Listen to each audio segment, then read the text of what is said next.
ইন্ডাস্ট্রিটা থেকে এসছিলে আগে সেইটাই শক্ত হলো না, নেক্সট প্রফেশন বেছে নিলে। এটা আমি এই কারণে বলেছিলাম কারণ সে কিচ্ছু জানে না পলিটিক্স এর ব্যাপারে, জিরো।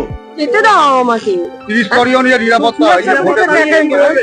ঠিক আছে, তারা তাদের কাজ করছে, অসুবিধা নেই। মানুষ ভোট তো মানুষ দিয়েছে।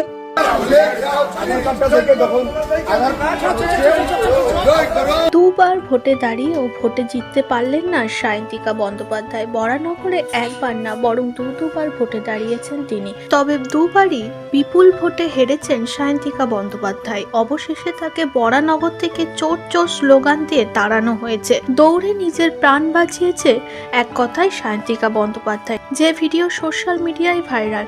অবশেষে সায়ন্তিকাকে নিয়ে মুখ খুলেছে অঙ্কুশ এবার একটি ইন্টারভিউতে সায়ন্তিকাকে টোন কেটে কথা বলেছে, যেখানে তিনি বলেছে নিজের সিনেমা জগতের কেরিয়ারটাই ঠিক করে গোছাতে পারে না, যে সে আবার রাজনীতিতে গিয়ে কি করবে। তো সকলে তাড়া করেছে, ও বেঁচে ফিরেছে, ওকে জুতো পেটা করেনি, এটাই অনেক ভালো। এভাবেই সায়ন্তিকাকে নিয়ে কথা বলেছে অঙ্কুশ।